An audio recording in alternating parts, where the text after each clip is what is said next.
Hello! Allez, il n'est pas trop tard pour vous parler de ce que j'ai eu à Noël, de ce qu'on m'a donné, de ce que j'ai récupéré d'occasion et de ce que j'ai acheté en bouquiniste lors de mes vacances à Paris. Voilà, donc vous allez avoir un petit peu de tout. Je garde pour la fin deux, trois petites choses que j'ai achetées qui sont un peu plus anecdotiques et moins liées au livre, même si parfois. Mais voilà, si ça ne vous intéresse pas, je le mets tout à fait à la fin de la vidéo. Et on commence tout de suite par mon cadeau de Noël de mon Jules, qui connaît indéniablement, comme beaucoup d'entre vous je pense, mon amour pour Keanu Reeves, et qui m'a donc offert le tome 1 et le tome 2 de Berserker. Donc cette BD, si j'ai bien compris, a été scénarisée par Keanu Reeves. Il y a donc c'est marqué là, il y a un dessinateur qui a été choisi et qui représente Keanu Reeves visuellement pour le personnage principal. Et c'est très très sanglant, mais vraiment très très très sanglant. Je vais vous trouver une page ignoble, voilà, vous voyez, c'est vraiment très très sanglant.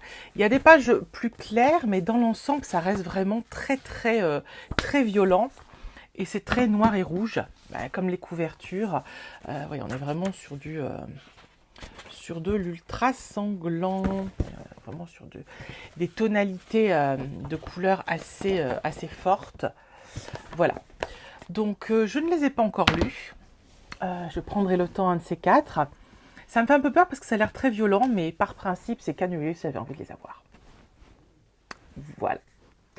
Et ma belle-sœur m'a donné ce livre. Alors c'est marrant parce qu'elle venait de le lire et elle me dit « Oh bah écoute, prends-le ». Et c'est un livre que j'avais envie de lire depuis longtemps. Ensuite, il y a eu le film. Et quand il y a eu le film, je me suis dit « Ah bah je vais pas voir le film, j'attends de lire le livre d'abord ». Résultat des courses, au jour d'aujourd'hui, je n'ai toujours pas lu le livre et je n'ai pas vu le film. Voilà, très intéressant. Donc je vais m'y coller, d'autant qu'il est assez court, 170 pages. Peut-être je pourrais le rajouter à Mars au féminin, puisque c'est l'histoire, c'est écrit par une femme, et l'héroïne c'est une femme, la daronne. Étant moi-même une daronne, je me sens concernée. Voilà pour les choses offertes. On va voir maintenant les choses que j'ai récupérées chez mon beau-père. Dans ses étagères, j'ai récupéré quelques livres. Voilà. Donc vous allez voir, il y a un petit peu de tout. J'ai pioché un petit peu ce qui pouvait me sembler intéressant pour l'année qui vient. Et notamment, comme j'avais dit que je lirais beaucoup de polars, j'ai récupéré un Lars Kepler. Alors je n'ai jamais lu cet auteur, je ne sais pas du tout ce que ça donne. Ça me fait un peu peur, j'ai peur que ce soit violent. Dites-moi, je pense que vous êtes nombreux à avoir déjà lu cet auteur. Dites-moi si c'est violent et c'est pas la peine que je m'y attaque. Et puis surtout, dites-moi si ça ne fait pas partie d'une série, d'une saga, ou même pire que ça, c'est carrément un volume 2 ou 3 de quelque chose. Voilà, que je ne me gourre pas. Même cette couve me fait peur, cette couve me fait peur. Donc voilà. Donc dites-moi ce que je fais, est-ce que je le lis, dites-moi si c'est violent, dites-moi si c'est un tome voilà, d'une série, si c'est un tome même d'une saga, quelque chose, si c'est intéressant d'en lire d'autres avant. Dites-moi si c'est trop violent pour que je le lise, parce que vous savez que j'aime pas les livres trop violents, donc ça m'intéresse. Je sais que c'est un auteur qui a été très lu, donc je veux bien votre avis. Cette couve me fait peur. Donc voilà, je veux votre avis, dites-moi. Ensuite, c'est dans le désordre, hein. J'ai récupéré Un été à Key West d'Alison Lurie. C'est une autrice dont j'ai beaucoup entendu parler, sans avoir jamais rien lu d'elle. Et j'ai pris celui-ci simplement parce qu'il y avait marqué Key West. Et là, dans quelques semaines, pour les vacances de février, on part en Floride. Et alors, on va pas jusqu'à Key West, on s'arrête à Key Largo. Mais je trouvais ça rigolo, voilà. En plus, je sais pas si je le lirai avant parce que franchement, j'ai pas le temps. Mais voilà, puis j'emporte jamais de livres en voyage, c'est trop lourd, je prends ma liseuse. Bon, voilà. J'ai pris un livre uniquement sur la couve. Ah, regardez cette couve, j'adore cette photo. Je la trouve trop belle. Donc c'est Isabelle Colgate, comme le dentifrice, une partie de chasse. Je ne sais pas de quoi ça parle, mais j'adore cette couve. J'adore les fringues. Ah, mais vraiment, sa jupe ultra longue, ses petites bottines vernies, euh, sa veste très longue aussi, son petit chapeau à voilette, et lui avec son queue de pie, et le petit toutou là, j'adore.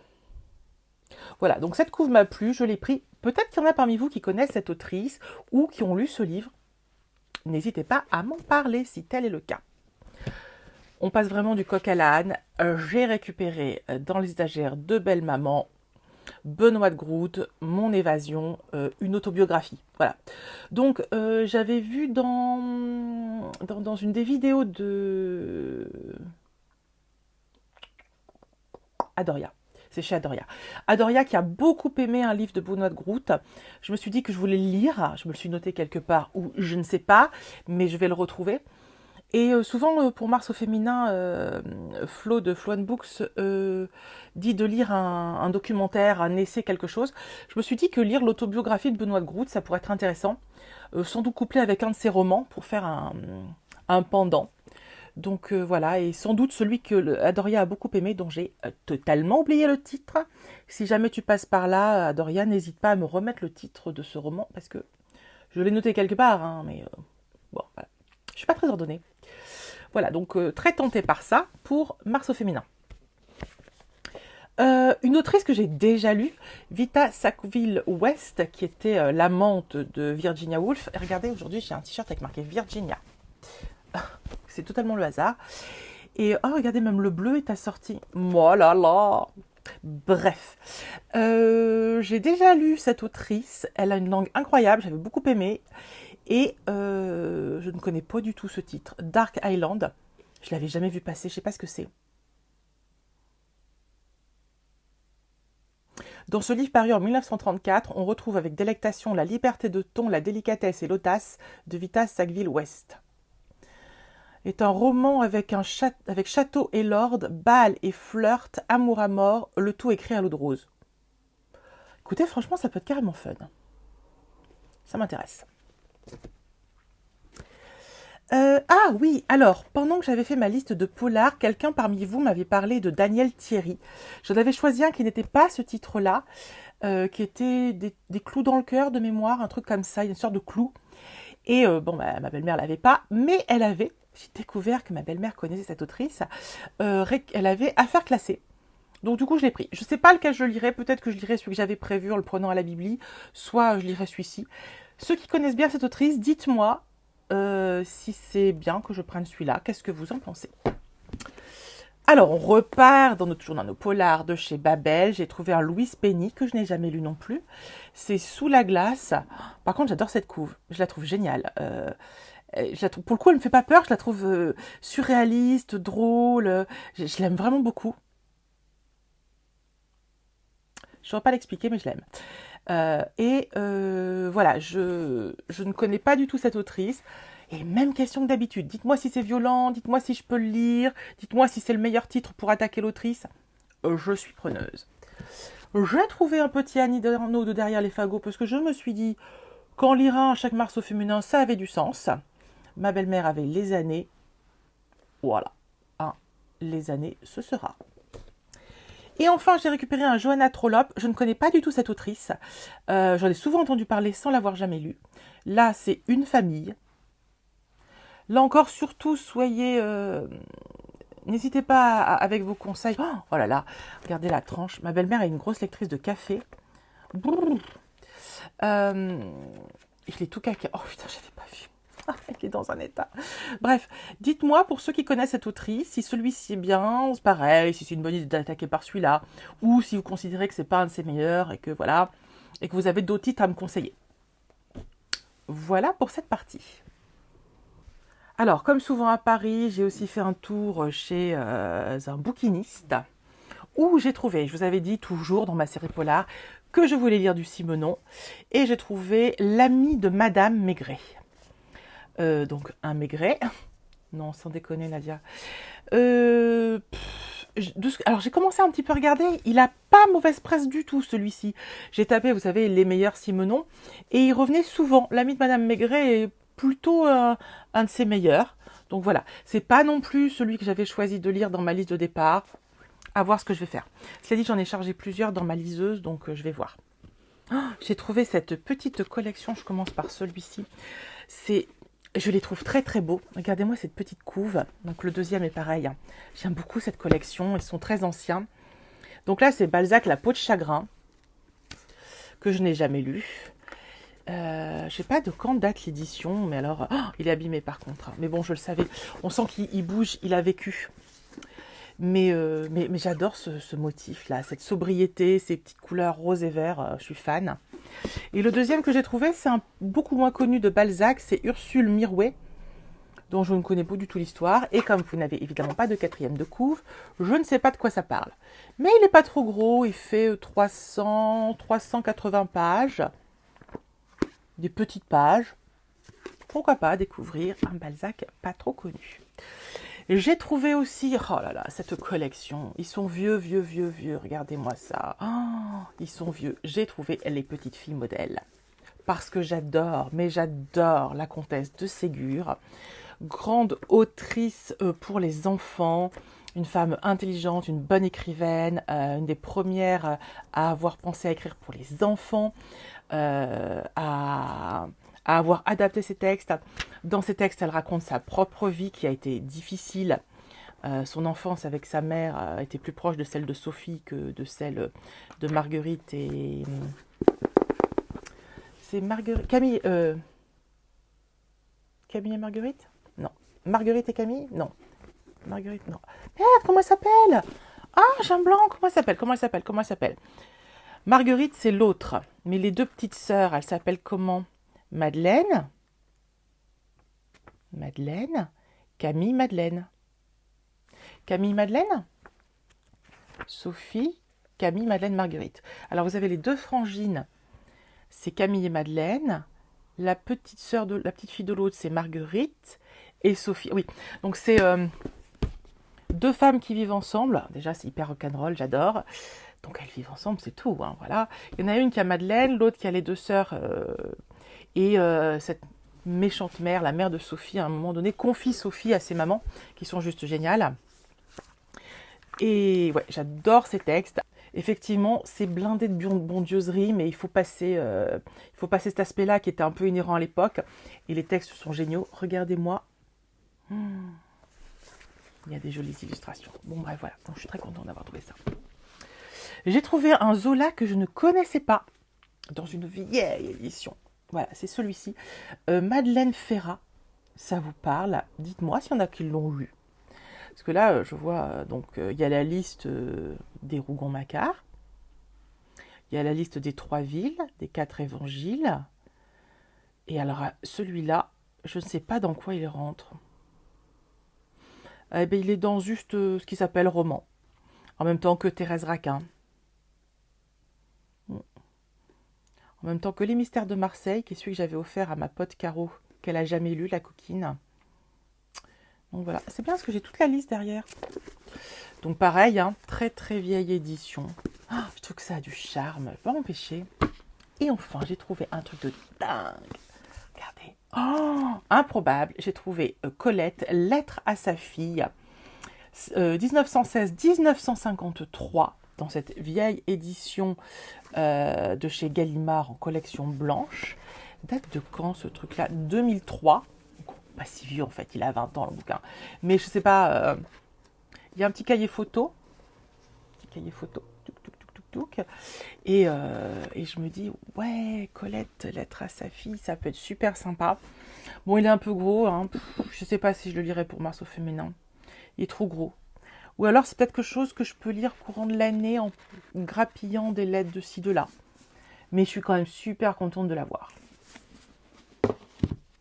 Lorsque nous étions à Paris, nous sommes allés au MAM, le musée d'art moderne de la ville de Paris, que j'aime beaucoup. Si vous ne l'avez jamais visité, je vous invite à y aller. Il est gratuit, comme tous les musées de la ville de Paris. Il est génial. Vous avez une collection de toiles de Sonia et Robert Delaunay. Moi, j'adore Sonia et Robert Delaunay. Je vous en mets là. Et vous avez des toiles mais gigantesques, magnifiques. C'est vraiment un musée où il fait bon se promener. Et à Paris, je vois bien le moment où tout est complet, il y a des gens partout, le Louvre est pris d'assaut, etc. Et dans celui-ci, il n'y avait personne. On s'est promené, les salles étaient vides, c'était incroyable. Et pour info, la librairie de ce musée est une des meilleures librairies de musée que j'ai vues. Elle est extrêmement bien achalandée en matière de livres d'art et de beaux livres. Et je suis tombée sur une petite merveille. Alors, il y avait toute une collection, j'en ai pris qu'un, mais honnêtement, j'avais failli tout prendre. Bon, ça coûte quand même 25 € pièce, alors vous en prenez pas 15. Alors oui, c'est ça. Ça se présente comme ça. Donc, c'est un petit coffret. Je vous montre là, c'est satiné. Voilà, hop, comme ça. Donc là, j'ai choisi les fleurs, parce que j'aime beaucoup l'art asiatique, par les grands maîtres de l'estampe japonaise. À l'intérieur, je vous montre ça après, vous avez un livre en accordéon, en fait. Et vous avez, regardez, hop, je ne sais pas comment je vais faire pour vous le montrer, parce que voilà. Et donc, vous pouvez le mettre sur une étagère, le déplier. Regardez, du coup, je me cache, tant pis, on s'en fout, vous vous en foutez de ma tête. Regardez-moi ça comme c'est beau. Oh non mais, regarde-moi ça. Et donc, soit vous le dépliez, si vous avez une grande étagère, vous pouvez le déplier en accordéon tout le long. Soit vous pouvez juste le mettre comme ça. Et puis de temps en temps, vous tournez une page. Et ainsi de suite. Non mais c'est... j'ouvre des pages au hasard. Voyez, regardez. Oh, c'est trop beau. C'est trop beau. Et comme c'est absolument sans aucune information, hein, c'est vraiment, vous avez que des pages, je vais l'abîmer à force, que des pages brutes. Vous avez avec le petit livret qui accompagne. Et, il y a ce qu'il y a. Oh là là, faut pas que je vois ça. Vous avez la liste des tableaux. Avec à côté le titre, le peintre, la date, le format et où se trouve l'œuvre, Minneapolis, Amsterdam, Boston, voilà. Et je viens de découvrir par hasard, dans la même thématique, non mais il ne faut pas me faire ça, les 100 vues célèbres d'Edo, les femmes célébrées par les grands maîtres de l'estampe japonaise, le fou de dessin Hokusai. Vous savez qu'Hokusai est un de mes peintres préférés. Oh là là. Le manga Hokusai. Non mais c'est génial. Et ça, c'est les autres qui existent. Les saisons, par les grands maîtres de l'estampe japonaise. Donc les fleurs, c'est celui que j'ai. Les oiseaux, j'ai hésité. Les oiseaux, il est trop beau. L'eau. Non mais l'eau, il doit être sublime. Les chats. Les cerisiers en fleurs. Oh non mais... Oh là là, non. Il y a carrément un qui est consacré au mont Fuji, à la vague d'Hokusai. Oh non, mais... Bon, bref, voilà. Bon, écoutez, c'est le drame. Mais honnêtement, les oiseaux, l'eau et Hokusai, idée cadeau pour Nadia. Hein. Mon mari, monsieur mon mari, si tu passes par là, il ne passe jamais, regarde pas mes vidéos. Hein. Mais bon, si tu passes par là, voilà. Non, c'est incroyable ce truc. Et toujours dans le même musée, toujours dans la même, dans la même librairie du MAM, il y avait des jeux de cartes. Et donc j'ai beaucoup de jeux de cartes à la maison et j'aime beaucoup ça. Je l'ai collectionné pendant longtemps. J'ai acheté des jeux de cartes partout où j'allais. J'ai arrêté il y a pas mal d'années parce que ça prend beaucoup de place, mais je les ai tous gardés. Et de temps en temps, j'ai une espèce de retour d'amour pour. Et je suis tombée sur Woman Artist. Et à l'intérieur, alors je vérifie parce que des fois vous faites couillonner, il y a marqué un truc, puis à l'intérieur c'est un jeu de cartes banal, c'est hyper frustrant. Là, pas du tout. Sur chaque carte, vous avez, vous voyez rien, le travail d'une femme artiste, avec son nom à chaque fois associé. Voyez. Je vous montre ça vite fait. Oh, il est beau. J'allais dire il est beau celui-là, c'est du Frida Kahlo. T'as bon goût, meuf. Regardez Frida Kahlo. Celui-là, il a l'air joli. Bref, voilà, j'ai trouvé ça tout beau.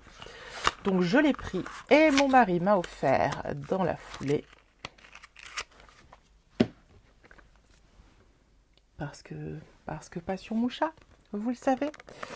J'ai trop de passion dans la vie, moi. Moi, c'est compliqué, moi, entre les Lego, Kusai, Musha, les jeux de cartes, les livres, la peinture, les dessins. Non, mais je lis Buffy, Friends.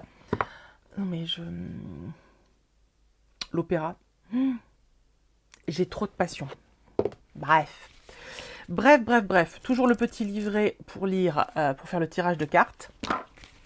Et ce très joli jeu de cartes. Et je ne suis pas douée pour vous les montrer. Je sens bien que je ne fais pas du bon travail. Ça. Voilà. Et alors, il faut savoir que pendant très longtemps, j'ai tiré les cartes. J'étais assez douée à ça. Mon tarot de Marseille a beaucoup servi. Et il y a quelques années, j'ai arrêté. J'ai eu une mauvaise expérience. J'ai prédit à quelqu'un... dans un tirage que j'ai fait, j'ai vu une autre femme. Et il y avait... à l'époque, cette personne était mariée à une de mes amies.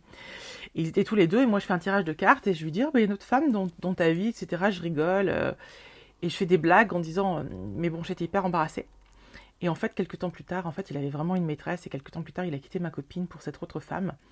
Ça m'a un peu, c'est peut-être le fait du hasard, et moi qui suis très cartésienne, j'ai envie de vous dire, voilà, mais ça m'a un peu bloquée, un peu traumatisée, et j'ai arrêté de tirer les cartes. Cela dit, j'adore ça. Et ce petit tarot de Musha me faisait de la pelle du pied. Voilà. Est-ce que j'ai oublié quelque chose? Non, je crois que c'est tout ce que j'ai eu ou acheté. Donc, n'hésitez pas à commenter, à me donner votre avis, à me partager ce que vous savez des livres que j'ai indiqués. Si vous pouvez m'aiguiller, je suis toujours preneuse. N'hésitez pas à liker, à vous abonner. Tout le soutien qu'on peut avoir, c'est important. Et puis, je vous embrasse et je vous dis à la prochaine fois. Ciao!